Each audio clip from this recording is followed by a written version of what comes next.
Good evening friends, thoughts of জাসিমাতে সবাইকে স্বাগত। আজকে তোমাদের আমি এমন একটা ভয়েস রেকর্ড শোনাবো সেই দিনকে, যেদিন তিলোত্তমার পোস্টমর্টমের পর যে ওর মরদেহ নিয়ে যাওয়া হয় শ্মশানের, যে গাড়িটা বুক করা হয়, একটা গাড়ি বুক করা হয়েছিল। সেই গাড়িটা আরজিকর থেকেই বুক করা হয়েছিল, আর বুক করেছিল পুলিশ, এবং গাড়ির ভাড়াও তড়িঘড়ি করে মিটিয়েছিল পুলিশ। এবং গাড়িটাকে মানে যেই বডিটা যেই গাড়ির ওপরে ছিল, যে গাড়ি করে তিলোত্তমাকে নিয়ে গেছিলো শেষ যাত্রায়, যে হসপিটাল থেকে মেয়েটি স্কুটি করে হসপিটালে তার সাধারণ মানুষের সেবা করার জন্য প্রবেশ করলো বা আসলো, কিন্তু সে আর সুস্থভাবে বাড়ি ফিরতে পারলো না। বাড়ি ফিরতে তো সুস্থভাবে পারলোই না, তার উপরে নরখাদকরা তো তাকে কামড়ে চিবড়ে মানে মানে আমার ভাষা হারিয়ে যায়। ওকে ক্ষত বিক্ষত করে ওর সারা অঙ্গ প্রত্যঙ্গ টুকরো টুকরো করে ভেঙে ওর সমস্ত স্বপ্ন চুরমাচুর করে এবং সর্বাঙ্গে কামড়ে খামচে ছিঁড়ে ভিড়ে সমস্ত মানে ওর উপরে সেই রাতে কীভাবে অত্যাচার হয়েছে সেটা আজকের ডেটে আর আমাদের কাউকে বলতে হবে না বা বোঝাতে হবে না। ওই মেয়েটার উপরে এত কিছু হওয়ার পর এই যে আমরা যে রাজ্যে বসবাস করি সেখানে জাস্টিস পাওয়া তো দূরে থাক, সেই মেয়েটার ওপরে যে নরখাদকরা যারা এগুলো করেছে তারা যাতে ধরা না পড়ে, সেই কারণে পুলিশ তড়িঘড়ি করে পোস্টমর্টম করার পর যে গাড়ি বুক করেছিল, এবং গাড়ি বুক করে গাড়িকে বলছে শর্টকাট রাস্তা দিয়ে যত দ্রুত পারো নিয়ে যাও, এবং গাড়ি বুকও পুলিশ করেছে। গাড়ি বুক করার পর গাড়ি ভাড়াও পুলিশ দিয়েছে, এবং সেই ড্রাইভারকে কি বলেছে, সেই ড্রাইভার নিজের মুখে বলছে, তোমরা একটু শোনো। আমাদের ওই টাইমে পিএম এর বডি দেওয়ার টাইম ওইটাই, যখন বডিটা আমি তোলা হয়ে গেছে, আমার গাড়িটা আমি তুলে নিয়েছি, তখন অনেকক্ষণ আমি দাঁড়িয়েছিলাম, কোনো কাগজপত্র মানে বাকি ছিল ওই জন্য দাঁড়িয়ে। তারপরে আমাকে বললো যে এই সেট থেকে বার করে নেবে, পেছন দরজা থেকে পুলিশ বলেছিল। দিদিরই বাড়ির লোক বা কিছু ওরা ঝগড়া করছিল, তারপরে ওনাদের হাত জোর করে ক্লিয়ার করা। দিদির বাড়ির লোক তারা চাইছিল না মরদেহটা নিয়ে যেতে, তারা চাইছিল না, আর তারা বলছিল আমরা আরও একবার পোস্টমর্টম আমরা এখন নিয়ে যাব না, কারণ আমার মেয়ের উপরে কি হয়েছে না হয়েছে তার তদন্ত চাই। আপনারা দয়া করে যদি মনে হয় আপনারা মানে বডি রেখে আরও একবার ময়না তদন্ত করেন। তার জন্যে তিলোত্তমার বাবা মা একেবারেই চাইছিলই না যে তার মরাদেহ নিয়ে যাওয়া হোক বা তাকে পোড়ানো হোক, কারণ তার মা বাবার মনে ডেকেছে যে আমার মেয়ের উপরে এমন কিছু হয়েছে যার তদন্ত হওয়া দরকার। যে আরজি করে কেন আমার মেয়ে কালকে অবধি সুস্থ ছিল, সেই মেয়েটি আজকে কি হলো, কী এমন হলো, আর ওকে ওর মৃতদেহ এমনভাবে ফেলে রেখেছিল, দেখার পর প্রত্যেকটা মানুষই বলবে এটা সুসাইড নয়, এটা রেপ, যেটা এক জুনিয়র ডাক্তার দেখেই বলেছিল। কারণ ডাক্তাররা এই পেশেন্ট নিয়ে ঘাটতে ঘাটতে বা এদের চেহারা দেখে অনুমান করতে করতে এতটুকু বুঝে গেছিলো যে এই মেয়ে এ একটা এর উপরে রেপ করা হয়েছে এবং নৃশংসতা, এবং একজন নয় গণধর্ষণ করা হয়েছে। সেখান থেকে ওর তিলোত্তমার মা বাবা বারবার চাইছিল যে আমার মেয়ের পোস্টমর্টম হোক। তোমরা শোনো, মন দিয়ে শোনো। পর ওরা উনি তখন অনেকক্ষণ আমি দাঁড়িয়েছিলাম, কোনো কাগজপত্র মানে বাকি ছিল ওই জন্য দাঁড়িয়ে। তারপরে আমাকে বললো যে এই সেট থেকে বার করে নেবে, পুলিশ বলেছিল। দিদিরই বাড়ির লোক বা কিছু ওরা ঝগড়া করছিল, তারপরে ওনাদের হাত জোর করে ক্লিয়ার করা হওয়ার পর ওরা উনি গাড়িটাকে সরিয়েছে, নাহলে আমার গাড়িটা বেরোচ্ছিল না। আমাকে ওই পোস্টমর্টম থেকে মানে পুলিশই বুক করেছিল, পুলিশ যে বডি আছে নিয়ে চলো, আমরা যাবো বডি নিয়ে, আমাদের কাজই এটা বডি নিয়ে যাবো। আমার তো সামনে দুটো পুলিশের গাড়ি ছিল, আমার পেছনে দুটো পুলিশের গাড়ি ছিল না, ওই পথ দিয়ে বেরাইনি আমি, ওই ডাক্তারদের যে হোস্টেল আছে ওর পেছন দিক দিয়ে বেরিয়ে ন্যায্য মূল্য দিয়ে বেরিয়েছি। আগে থেকে ওদের চালা সব রেডি ছিল, মানে ওনাদের মানে ডাক্তারদের বাড়ির লোকের যে চালার রেডি ছিল আগে থেকে। ব্যবস্থাপনা কি পুলিশ করে? হ্যাঁ, এটা বলতে পারবো না, আমরা ওখানে কি বুঝে পুলিশ ছিল। আমরা কিন্তু এটা শুনেছি চালানের ব্যবস্থা নাকি অনেক আগে উঠিয়ে দেওয়া হয়েছে, চালান নাকি কত সাল থেকে, আর এই চালানের কোনো সিস্টেমই নেই, মানে হসপিটালে কোনো কাগজ নেই। এমনকি শোনা যাচ্ছে, যেটা আমরা এখন সংবাদ মাধ্যমে শুনছি, মানে টেন্ডার যেগুলো পাস হতো, যেগুলো অফিসে থাকার দরকার, সেই পার্কিং জোন বা টি স্টল বা হচ্ছে যে কোনো হসপিটালের আশেপাশে মেডিসিন শপ বা যতগুলো টেন্ডার যা যা পাস করতো বা হতো, সেসব যে নথি সেগুলো সব সন্দীপ ঘোষের বাড়ি থেকে উদ্ধার করে। যত অফিসিয়াল দরকারি কাগজপত্র যেগুলো হসপিটালে থাকার দরকার সেগুলো চিরুনি তল্লাশি করে বাড়ি থেকে উদ্ধার করা হয়েছে, এবং চালানও রেডি করে রেখেছে। মানে তিলোত্তমার যে গাড়িতে দেহ যাচ্ছে তার আগে দুটো গাড়ি, তার পেছনে দুটো গাড়ি। কতটা ভয় যে তিলোত্তমাকে কত তাড়াতাড়ি মেয়েটাকে আগুনে জ্বালিয়ে তার সমস্ত প্রমাণ লোপাট করে দাও। নাহলে তো পোস্টমর্টমে যদি একে এই গণ আন্দোলনে যদি আটকে দেয় লাশ, আর সেটাকে যদি পোস্টমর্টম করা হয় এবং পোস্টমর্টম যদি ওই আরজি কর বাদ দিয়ে যদি অন্য হসপিটালে করা হয়, তাহলে অনেক কিছু সামনে চলে আসতো। এখানে নিয়মও আছে নাকি শুনেছি, যদি তোমার স্কুলের তোমার কলেজের স্টুডেন্টের এরকম কিছু হয়, তাহলে তোমার কলেজের স্টুডেন্টকে অন্য কলেজে নিয়ে গিয়ে পোস্টমর্টম করতে হয়।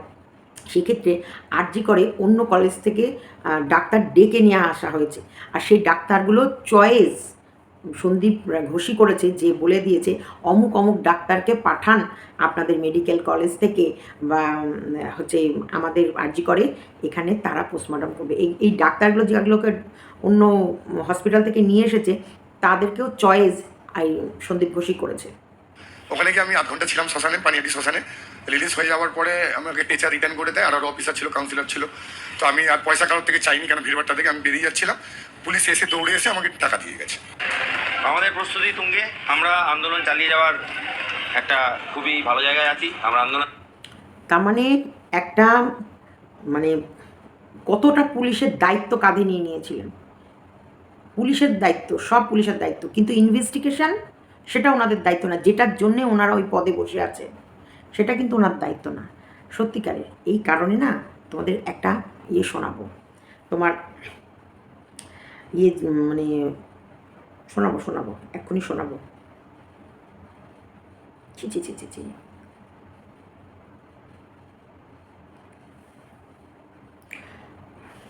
শতরূপা ঘোষ কিছু অডিও বার্তা তোমাদের শোনাবো শতরূপা ঘোষের, এবং সেখানে তিনি যে কথাগুলো হসপিটাল সম্বন্ধে বলল, অনেকটা এখন সত্যিকারের সিস্টেমটা এইরকম পর্যাতেই আছে। সিস্টেমের অবস্থা বেহাল। সাধারণভাবে সাধারণ মানুষের ট্রিটমেন্ট হয় না। তুমি সরকারি হসপিটালে গিয়ে তুমি সাধারণ মানুষ একটা সুযোগ সুবিধা পাবে না যতক্ষণ না তোমার নেতা কেতা বা বড় বড় মানুষের সাথে চেন না থাকবে। রাতের পর রাত এই জুনিয়র ডাক্তারগুলোর ওপরে শারীরিক নির্যাতন হয়। প্রত্যেকটা স্টুডেন্ট এখন চিৎকার করে বলছে, হ্যাঁ মেয়েদের ওপর শারীরিক নির্যাতন হয়। যারা স্বেচ্ছায় সুন্দরভাবে কোঅপারেট করে তাদের প্রাণ বেঁচে যায়, আর যারা এই নোংরা কাজে কোঅপারেট করে না, যারা প্রতিবাদ করে, তাদেরকে সুসাইড করতে হয়।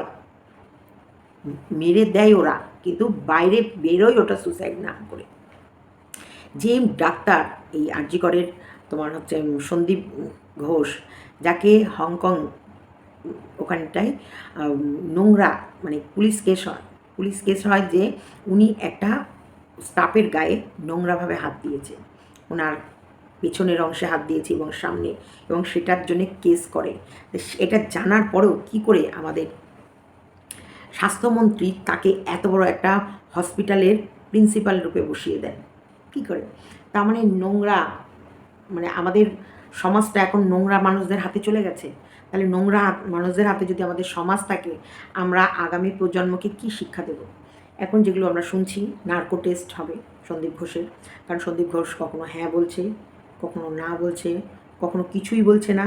যেই প্রশ্নই করা হচ্ছে উনি চুপ থাকছে, কারণ উনি ডাক্তার, উনি জানে যে নিজেকে কি করে কন্ট্রোল করতে হয়। ওনাকে আমি এই কদিন ধরে শুধু একটা জিনিসই দেখলাম, চুপ।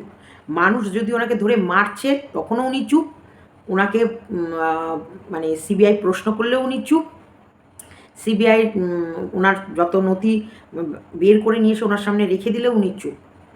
তো সেই কারণে এখন সিবিআই থেকে প্রস্তুতি নিচ্ছে, হয়তো সন্দীপ ঘোষের নার্কো টেস্ট হতে পারে।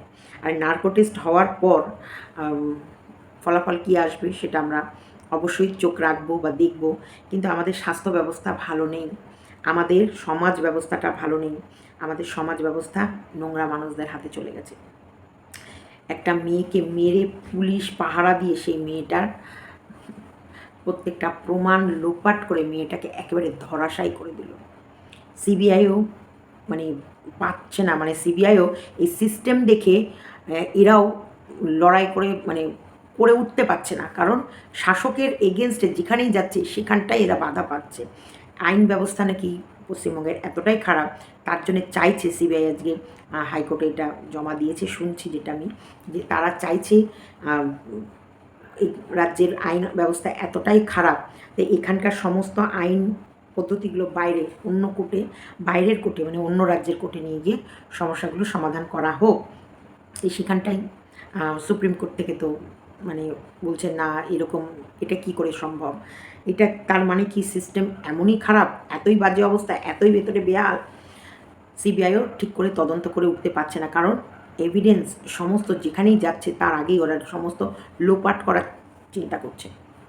এই সন্দীপ ঘোষ যে থার্ড জেন্ডারদের ওপরে অত্যাচার করে, এই সন্দীপ ঘোষ যে অর্থ দুর্নীতি কাণ্ডে জড়িত, এই সন্দীপ ঘোষের সাথে প্রত্যেকটা বড় বড় মাথা, নেতা, ক্যাতা এবং ওপর মহলের ওঠা বসা, এই সন্দীপ ঘোষই কিন্তু আমাদের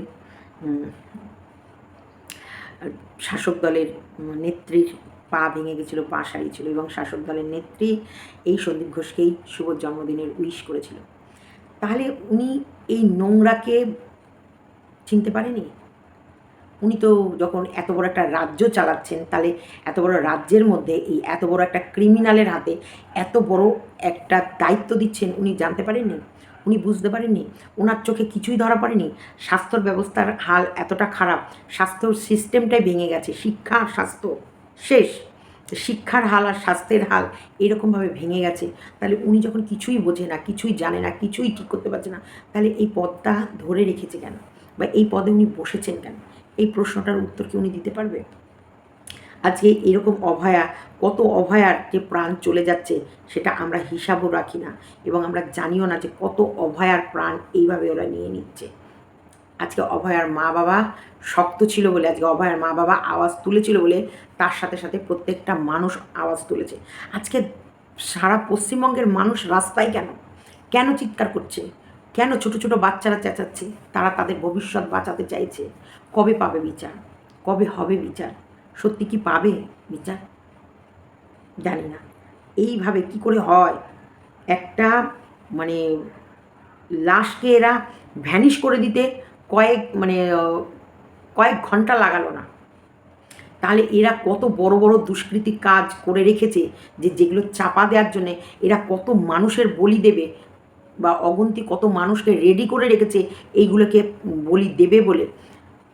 কোথায় গিয়ে বাঁচবে তারা? কোথায় গিয়ে অভিযোগ করবে? কোথায় গিয়ে জানাবে যে সিস্টেমের এই খারাপ, এই মেশিনটার এখানে খারাপ হয়েছে, এই জায়গাটা এটা ডিসপুট জানাবে কোথায়? কার কাছে আবেদন করবে? কোথায় গিয়ে বিচার চাইবে? কোথায় বলো তোমরা? কোথায় যাবে? বিচারটা চাইবে কোথায়? সিস্টেমটা যদি এরকম খারাপ হয়। আজকে ভাবো তো, আজকে অভয়ার মা বাবার পাশে এত মানুষ দাঁড়িয়েছে, এত মানুষের লড়াই, সিবিআই, তারপরে এত মানে সাধারণ জনগণ, এত জুনিয়র ডাক্তার, সিনিয়র ডাক্তার, ওই আরজি করে থাকা পুরনো স্টাফ, এত মানুষ, কিন্তু কত অভয়া আছে তাদের উপর এরকম অত্যাচার হয়ে গেছে, কাকপক্ষীতে টেরও পাচ্ছে না। কবে পাবো বিচার? সিস্টেমটা কি ভালো হবে? তোমাদের কি মনে হয়? মতামত অবশ্যই কমেন্ট বক্সে জানিও যে সত্যি কি সিস্টেম ভালো হবে? কিভাবে যদি প্রশাসন, শাসক দল সবাই মিলে প্ল্যান করে পাজেল করে দেয় এই বাবা মাটাকে, আর সেই সময় বাবা মার ব্রেনের অবস্থা কী, তাদের মনের অবস্থা কী, কীভাবে পাজেল করে দিয়ে মেয়েটার লাশটাকে পুড়িয়ে দেওয়া হলো তাড়াহুড়ো করে, যাতে ময়না তদন্তে আর এর থেকে বেশি কিছু ধরা না পড়ে। ময়না তদন্তটাও পুরো গোটা প্রি প্ল্যানিং। কিসের ভিত্তিতে এত বড় ইয়ে করবে, তোমার তদন্ত করবে? এত বড় তদন্ত কি করে? শাসক দল, প্রশাসন কেউ সাহায্য করছে না সিবিআইকে, শুধু করছে এই জুনিয়র ডাক্তাররা, যাদের ওপর এগুলো কোনো এক সময় ঘটে গেছে। যাই কালকে জুনিয়র ডাক্তাররা আন্দোলন মানে ধর্না ছেড়েছে, এবং মানে ধর্নার করেছে, মানে কাজে ফিরেছে তারা, কিন্তু ধর্না একেবারে যে করবে না বা ছেড়ে দিয়েছে তা নয়। তাদের কাছে এই সাধারণ মানুষের প্রাণটাও, যে কাজের জন্য তারা শিক্ষা নিচ্ছে, বা যে কাজের জন্য তারাও চুক্তিবদ্ধ, বা যে কাজের জন্য তারাও প্রতিশ্রুতি দিয়েছে সমাজকে যে তাদের প্রত্যেকটা মুহূর্তে তাদের পাশে থাকবে, প্রত্যেকটা ইয়েতে, তা সে কারণে ওনারা কর্মে ফিরেছে, কিন্তু একেবারে আন্দোলন ছেড়ে দেয়নি, কর্মে ধীরে ধীরে সব যাচ্ছে। যদি দেখে সমস্ত সিস্টেমের বেহাল, ওনারা এই কর্ম থেকে বিরতি নিয়ে আন্দোলনে নামতে বেশিক্ষণ লাগাবে না। সন্দীপ আর অভিজিৎ মানে এই ধর্ষণ আর খুনের জড়িত প্রমাণ আছে বিচারকের কাছে, এবং এই মানে বিশাল বড় প্ল্যান করেছে এই সন্দীপ আর অভিজিৎ, সন্দীপ ঘোষ আর এই অভিজিৎ, তার একটা শোনাচ্ছি তোমাদের। মানে কতটা,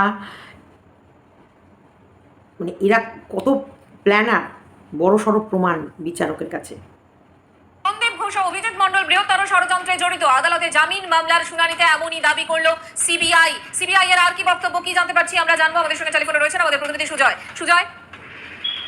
মঞ্জুরা, প্রথমে তোমায় জানিয়ে রাখি যে এই তিলোত্তমা ধর্ষণ এবং হত্যা মামলায় কৃত সন্দীপ ঘোষের সিবিআই এবার নার্কো অ্যানালিসিস টেস্ট করতে যায়, সেই আবেদন আজকে শিয়ালদা আদালতে তারা জমা দিয়েছে। একই সঙ্গে টালা থানার প্রাক্তন কর্তৃ অভিজিৎ মণ্ডল, তার ক্ষেত্রে তারা কিন্তু পলিগ্রাফ টেস্ট যায়, সেই টেস্ট করতে যায়, সেই মর্মেও আবেদন জমা করেছে শিয়ালদা আদালতে। এখনো পর্যন্ত যদিও আদালত কোনো নির্দেশ দেয়নি। একই সঙ্গে এই দুই অভিযুক্তকেই সিবিআই নতুন করে 5 দিনের জন্য হেফাজতে পেতে চায়। তার কারণ তদন্তকারীদের বক্তব্য যে তাদের কাছে নতুন নতুন তথ্য প্রমাণ এবং নতুন বেশ কিছু বয়ান উঠে আসছে, যার ভিত্তিতে তারা তাদেরকে জেরা করতে চায় এবং তদন্তে যেহেতু তারা সহযোগিতা করছেন না, তাদের বয়ানের সঙ্গে অন্য অভিযুক্ত বা অন্য যারা সাক্ষী তাদের বয়ান মিলছে না, তাই তাদের হেফাজতে নিয়ে এখন জেরা করা প্রয়োজন। একই সঙ্গে বিচারক আজকেও সিবিআইয়ের কাছে জানতে চান যে তাদের কাছে কি কোনো তথ্য প্রমাণ রয়েছে যে এই দুজন অভিযুক্ত জানতেন যে এরকম একটি ঘটনা ঘটতে পারে, অর্থাৎ খুন এবং ধর্ষণের কোনো ষড়যন্ত্রে তারা জড়িত নাকি প্রমাণ লোপাটের সঙ্গে তারা জড়িত। সিবিআই আজকেও স্পষ্টতই জানায় যে তাদের কাছে খুন এবং ধর্ষণে যুক্ত থাকার কোনো প্রমাণ এখনো পর্যন্ত নেই। তারা বৃহত্তর ষড়যন্ত্র অর্থাৎ প্রমাণ লোপাটের, এরা প্রমাণ লোপাটের সাথে জড়িত। এরা খুন আর ধর্ষণের সাথে জড়িত কিনা সেটার প্রমাণ এখনো পায়নি, কিন্তু এরা তথ্য প্রমাণ লোপাটের সাথে জড়িত এটার প্রমাণ এরা পেয়ে গেছে। তাই বিচারপতির কাছে সিবিআই মানে জমা দেয়া যে সন্দীপ ঘোষ আর অভিজিৎ মণ্ডল এরা যে প্ল্যান করে তথ্যগুলো, মানে যে সেই সময় স্পটে যে তথ্য লোপাট সেটা যে করেছে তার প্রমাণ পেয়েছে এবং সেই প্রমাণ জমা দিয়েছে। কিন্তু খুন আর ধর্ষণের সাথে জড়িত কিনা সেটা এখনও তদন্ত চলছে। তার জন্য জিজ্ঞাসাবাদ করতে হবে এবং জিজ্ঞাসাবাদ করার জন্য 5 দিন হেফাজতে নিতে চাইছে। আর তার মধ্যে পলিগ্রাফ টেস্টে সেইভাবে কথা বলছে না, উত্তর দিচ্ছে না, তার জন্য নার্কো টেস্টের আবেদন করেছে। হয়তো খুব শীঘ্রই নার্কো টেস্ট করার আবেদন মঞ্জুরও হয়ে যাবে, কারণ এটা জনরোষ বলে কথা। জনগণ এর বিচার চাইছে, কারণ একটা মানুষের ওপর প্রচুর প্রচুর প্রচুর একাধিক এলিগেশন লাগানো আছে এবং তিনি সেগুলো করেছে, তার প্রমাণও সকলের কাছে এখন বর্তমান। দেখো, আদালত প্রমাণ চায়। উনি যে অর্থ দুর্নীতি কাণ্ডের সাথে জড়িত এটা তো আমরা সবাই জানি, উনি লাশ কেলেঙ্কারির সাথে জড়িত এটাও সবাই জানি, উনি থার্ড জেন্ডারের ওপরে কীরকম টর্চার করেছে সেটাও এখন আমাদের কাছে এসেছে, উনি পুরুষের প্রতি আকৃষ্ট সেটাও আমাদের কাছে এখন বর্তমানে এসেছে, এবং উনি লাশের সাথে বিকৃত শারীরিক সম্পর্ক করে সেগুলো ভিডিও করে ছেড়ে দিতেন, সেই সম্বন্ধেও আমাদের কাছে আছে। এমনকি উনি থ্রেড কালচার, যেটা থ্রেড, স্টুডেন্টদেরকে থ্রেড দেয়া, যে এই কথাটা না শুনলে লাশ ফেলে দেবো, এই কথাটা না শুনলে গায়েব করে দেবো, রেজিস্ট্রেশন পাবে না, পরীক্ষা দিতে দেব না, তোমার হচ্ছে ইয়েতে প্র্যাকটিক্যালে ফেল করাবো, চারিদিক থেকে এই স্টুডেন্টগুলোকে নাজেহাল করে দিত। সমস্ত দিকের অভিযোগ তো উঠছেই, চারিদিক থেকে যে এরা যে দুর্নীতি করেছে সেগুলো যথেষ্ট প্রমাণ এখন মহামান্য সুপ্রিম কোর্ট বিচারপতির কাছে আছে, তাছাড়াও সিবিআইয়ের কাছেও। আরও এই প্রশাসন যে কতটা এই তিলোত্তমার কেসে, ধর্ষণ আর খুনের কেসে এরা যে কতটা প্রমাণ লোপাট করেছে এবং এদের যে সিস্টেমে যেগুলো রুলস সেগুলো ব্রেক করেছে, এবং তিলোত্তমাকে বিচার যাতে না পায় সেই যারা ওর ওপরে এই খুন আর ধর্ষণের কর্মকাণ্ডটা চালিয়েছে তারা যাতে ধরা না পড়ে, তার জন্য প্রশাসন যেভাবে প্রমাণ লোপাট করেছে সেটারও প্রমাণ আজকে আমাদের সকলের কাছে, শুধু আমাদের কাছে নয়, বিচারপতির কাছে। সিসিটিভি ফুটেজ যেগুলো দিয়েছে সেগুলো যা চালাচ্ছে উল্টোপাল্টা ভিডিও চলছে, কোনো কাজের ভিডিও দেয়নি, এমনও একটা ভিডিও যায়নি যেখান থেকে তারা কোনো কিছু প্রমাণ করতে পারবে বা কিছু তুলে ধরতে পারবে। তাহলে করবে তো কি করে করবে? সেই কারণে অবশ্যই যাকে মনে হবে তাকে গ্রেপ্তার করবে, যাকে মনে হবে তাকে করবে, বারবার প্রশ্ন করবে, প্রশ্ন করতেই থাকবে, করতেই থাকবে, আন্দোলন হতেই থাকবে, উত্তর দিতেই হবে, বিচার দিতে হবে। এবার উত্তর না দিয়ে পালানোর পথ নেই। কী করে সম্ভব এত বড় কর্মকাণ্ড, অথচ যে শীর্ষে বসে আছে সে জানে না? যার নামে অভিযোগ করা হচ্ছে সেই অভিযোগের মেন পাতা তার কাছে, মেন পাতা শুধু নয়, যে পেপারে লেখা হচ্ছে সেই রিয়েল আসল পেপারটা অভিযুক্তের কাছেই চলে আসছে। কি করে সম্ভব? হসপিটালের যেসব কাগজপত্র হসপিটালে থাকার কথা, যেই ওই টেন্ডার, মেডিসিন, তারপরে হচ্ছে সেলাইন, তারপরে তোমার হচ্ছে ক্যান্টিন, পার্কিং, লাশ, ইয়ে লাশ পাচার, সমস্ত পেপারস সব বাড়িতে। কেন? অফিসের জিনিস, যেখানকার জিনিস সেখানে। তো এইগুলোর খবর সত্যি কি ওপর মহলের মানুষ জানতো না? সত্যি জানতো না? অ্যাকচুয়ালি কাদেরকে ধোঁকা দিচ্ছে? নিজেদেরকে, আমাদেরকে, না যে রাজ্যে উনি লিডার হয়ে বসে আছেন সেই রাজ্যের জনগণকে, না সেই রাজ্যটাকে? কাকে? এই রাজ্যটাই, এই পশ্চিমবঙ্গ রাজ্যটাকে ওনার, উনি একাই রাজত্ব করে যাবে, উনি এটাকে উনি ওনার হাতের মুঠে ওনার অনুশাসনে সবাইকে রেখে দেবে? মানে এই পশ্চিমবঙ্গ স্বাধীন হবে না? ভারতবর্ষ স্বাধীন, ভারতবর্ষের ভেতরে একটা পশ্চিমবঙ্গ একটা রাজ্য, এটা পরাধীনতায় পড়ে যাবে? এর কি আগামী দিনে দাসত্ব সব কৃতদাস পুষবে? সেই নীলকর চাষের মতন অবস্থা হবে? শাসক দল তারা শুধু শাসন করবে আর নিচের স্তরের লোকরা শুধু পরিশ্রম করে যাবে, আর পরিশ্রমের সমস্ত সম্পদ ওনারা লুটে নেবে। কি হবে? কোন কি আগামী দিনে আমরা কোন কোন ইয়েকে দেখতে চলেছি? তা যাই হোক, আমি তোমাদেরকে লাস্টে একটা ইয়ে দেবো, ভয়েস দেবো, তোমরা শোনো মন দিয়ে। উফ, ছি ছি ছি ছি, কোথায় আমরা আছি? ভাত মাছ তরকারি খেয়ে কি সন্তুষ্ট হওয়া যাচ্ছে না? খেতে কি লাগে? তো মানুষের কতটুকু লাগে বাঁচার জন্য? বাঁচার অধিকারের জন্য যতটুকু প্রয়োজন ঠিক ততটুকু কাজে লাগান। তার কিন্তু নেত্রীর সাধারণ থাকার বার্তাটা কি? যতটুক খাওয়ার দরকার ততটুক দেবে। উচ্চ আকাঙ্ক্ষা কিসের? হচ্ছে না? বাড়িতে ডাল ভাত খেতে পাচ্ছেন, মোটা রেশনের চাল পাচ্ছেন, 1,000 টাকা করে তোমার হচ্ছে ইয়ে পাচ্ছেন, কেন লক্ষ্মীর ভাণ্ডার পাচ্ছেন, মেয়েরা 18-19 হয়ে গেলেই কন্যাশ্রী পাচ্ছেন, বিবাহশ্রী পাচ্ছেন, বেকার ভাতা পাচ্ছেন। হচ্ছে না? কত লাগে? চাকরি চাই, মাস গেলে 50,000 টাকা রোজগার চায়, কি চায়? আর কি চায়? হ্যাঁ, বিদেশে যাবা, পড়াশোনা করে বিদেশে যাবা, বিদেশে গিয়ে কী হবে? ওই তো মা বাবা কষ্ট করে পড়াশোনা করে বিদেশে পাঠিয়ে দেবে, তারপরে তোমরা বিদেশে, মা বাবা এদেশে বৃদ্ধাশ্রমে পড়ে আছে। লাভ কী? সে পড়াশোনা করে বাইরে চাকরি পেয়ে বিদেশে গিয়ে লাভ কী? এর থেকে দেশে থেকে ঝালমুড়ি বেচো, চা বেচো, চপ বেচো, মা বাবার চরণের তলায় থাকো। মানে আমরা পশ্চিমবঙ্গে বসবাস করছি। উফ, শোনো, আর একটু শোনো। আদৌ কানে তুলছেন তৃণমূলের এক শ্রেণীর কাউন্সিলরের কীর্তি, যা আবার প্রশ্নের মুখে ফেলে দিল শাসক দলকে। পুলিশের গাড়িতে মুখ থেকে বসে, কিন্তু বৃহস্পতিবার বিকেল পর্যন্ত তিনি ছিলেন বারাসাত পুরসভা অঞ্চলের একজন জনপ্রতিনিধি, শাসক দলের অন্যতম মুখ। কিন্তু ভিন রাজ্যের এক ব্যবসায়ীকে দুবার অপহরণ করে 9 কোটি টাকা মুক্তিপণ আদায় করার অভিযোগে গ্রেফতার তৃণমূল কাউন্সিলর মিলন সর্দার। কোনো কেন্দ্রীয় এজেন্সি নয়, বারাসাত পুরসভার এই কাউন্সিলরকে গ্রেফতার করেছে রাজ্য পুলিশের সিআইডি। মিলনের বিরুদ্ধে অভিযোগ, ত্রিপুরার ব্যবসায়ীকে দুবার অপহরণ, 2 দফায় 9 কোটি টাকা মুক্তিপণ আদায়। অপহরণকারী দলের অন্যতম পান্ডা মিলন সর্দার। অপহরণের জন্য গাড়ির ব্যবস্থা করেছিলেন মিলন। অপহরণের পর ব্যবসায়ীকে রাখার জন্য ফ্ল্যাটের ব্যবস্থাও করেছিলেন এই মিলন সর্দার। এখন প্রশ্ন, কে এই মিলন সর্দার? মিলন সর্দার বারাসাত পুরসভার দুবারের কাউন্সিলর, ছিলেন সোনার দোকানের একজন কারিগর। আসন সংরক্ষণের হিসেবে প্রথমবার টিকিট পান বারাসাত পুরসভা নির্বাচনে, সেটা 2015 সাল। শুরুতে বারাসাত পুরসভার 33 নম্বর ওয়ার্ডের কাউন্সিলর, বর্তমানে 2 নম্বর ওয়ার্ডের কাউন্সিলর মিলন সর্দার। আবাসের বাড়ি পাইয়ে দেওয়ার নামে টাকা তোলার অভিযোগ ওঠে প্রথম নেই, অভিযোগ ওঠে পুকুর ভরাটের। আবাসের বাড়ি পাইয়ে দেওয়ার নামে যাদের থেকে টাকা তুলেছিলেন মিলন সর্দার, তারা একবার তার বাড়িও ঘেরাও করে। শোনা যায় পরে কিছু মানুষকে টাকা ফেরত দিয়েছিলেন মিলন। যার বিরুদ্ধে প্রথম টার্মেই এত অভিযোগ, তাকে আবার পুরসভা নির্বাচনে টিকিট দেয় তৃণমূল কংগ্রেস। তবে দ্বিতীয়বার আসন বদলে 2 নম্বর ওয়ার্ডে আসেন মিলন। অনেকেই বলেন মিলন নাকি বারাসাত পুরসভার চেয়ারম্যানের ঘনিষ্ঠ, তাই এলাকায় তার এত দাপট। চেয়ারম্যান কি বলছেন? সেটা অভিযোগ, আমার তো 35 জনই আমার সহকর্মী। এই ঘরে এসে যারা বসেন তারাই তো, যারা রোজকার আসেন, তাদের মধ্যে মিলন সর্দার একজন ছিলেন। ঘটনার খবর কানে আসতেই দল থেকে মিলন সর্দারকে বহিষ্কার করেছে তৃণমূল কংগ্রেস। কিন্তু এমন অভিযোগ সামনে আসার পর বিরোধীরা শাসক দলকে চেপে ধরার কোনো সুযোগ হাতছাড়া করতে নারাজ। এইরকম গুন্ডা ছি ছি ছি ছি ছি ছি, মানে ধরা পড়লে যেমন হচ্ছে বাতিল হচ্ছে, আমাদের বিনীত গোয়েলের চাকরি প্রস্থান করা হলো তার মন পছন্দের জায়গায়, যেমন স্বাস্থ্য সচিব।